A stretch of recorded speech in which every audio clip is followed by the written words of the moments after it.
nama saya Udin Asmi. Di sini saya akan menjelaskan hakikat psikolinguistik. Psikolinguistik merupakan sebuah istilah ilmu bahasa yang terdiri atas gabungan dua buah kata, yaitu kata psikologi dan linguistik, yang masing-masing merupakan ilmu yang berdiri sendiri. Terdapat kaitan yang sangat erat antara bahasa dengan gejala psikis kejiwaan seorang bahasa yang baik, jernih, dan santun, menunjukkan kebaikan, kejernihan, dan kesantunan jiwa penuturnya. Dengan terjadinya kerjasama atau penggabungan dua disiplin ilmu itu, pada mulanya disebut linguistik psikologi. Artinya linguistik yang diorientasikan secara psikologis, atau disebut pula psikologi of language yang diorientasikan secara linguistik. Lama-kelamaan, kerjasama kedua disiplin ilmu itu semakin erat, semakin terarah, dan semakin sistematis, sehingga akhirnya tumbuh sebagai disiplin ilmu tersendiri yang disebut psikolinguistik.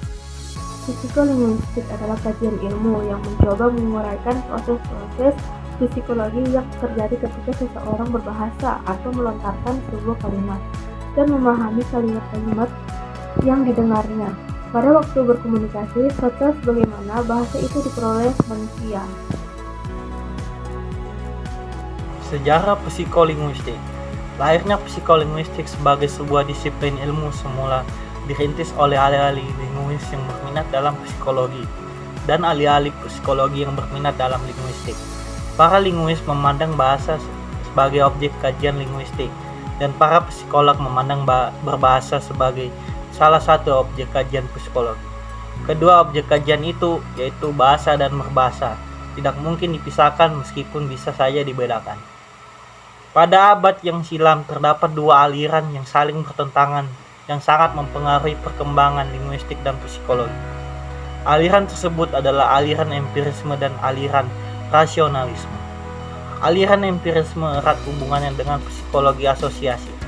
Aliran ini cenderung mengkaji bagian-bagian yang membentuk suatu benda sampai ke bagian paling kecil dan mendasarkan pengkajiannya pada faktor-faktor luaran yang langsung dapat diamati. Sedangkan aliran rasionalisme ini cenderung mengkaji prinsip-prinsip akal dalam nurani atau kekayaan bawaan lahir yang bertanggung jawab mengatur perilaku manusia, dan rasionalisme sering mengkaji akal sebagai satu keseluruhan dan menganggap bahwa faktor-faktor dalam akal itulah yang mesti diteliti untuk memahami perilaku manusia itu. Halo, di sini saya akan membahas cabang-cabang psikolinguistik. Yang pertama yaitu psikolinguistik teoritis.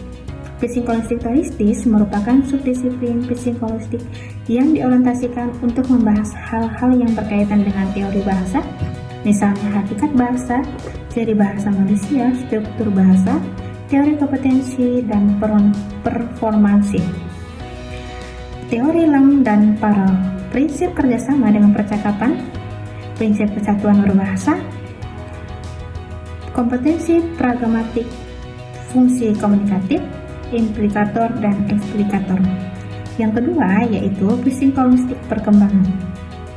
Psikolinguistik perkembangan merupakan subdisiplin psikolinguistik yang diorientasikan untuk membahas hal-hal yang berkaitan dengan pemulihan bahasa dan pembelajaran bahasa. Yang ketiga adalah psikolinguistik perkembangan. Psikolinguistik perkembangan merupakan subdisiplin psikolinguistik yang diorientasikan untuk membahas hal-hal yang berkaitan dengan aspek-aspek bahasa, termasuk dalam kajian sikap bahasa, alkulturasi bahasa, kecut budaya, jarak sosial, periode kritis budaya, pajanan bahasa kelas sosial dalam penggunaan bahasa, jenis kelamin dalam penggunaan bahasa, umur dalam penggunaan bahasa, ragam bahasa kinesik, dan keakraban dalam penggunaan bahasa.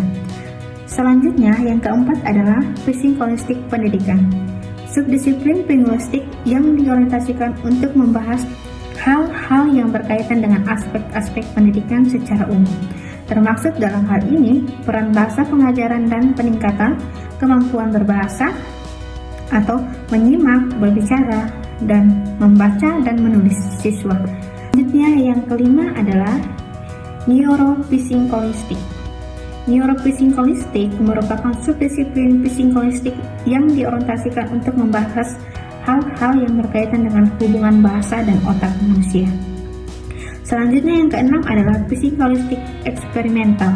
Psikolinguistik eksperimental merupakan subdisiplin psikolinguistik yang diorientasikan untuk membahas hal-hal yang berkaitan dengan eksperimen di berbagai bidang yang melibatkan bahasa dan perilaku berbahasa. Selanjutnya yang ketujuh adalah psikolinguistik terapan. Psikolinguistik terapan merupakan subdisiplin psikolinguistik yang diorientasikan untuk membahas hal-hal yang berkaitan dengan penerapan temuan-temuan dari keenam subdisiplin psikolinguistik di atas dalam bidang-bidang tertentu. Terima kasih.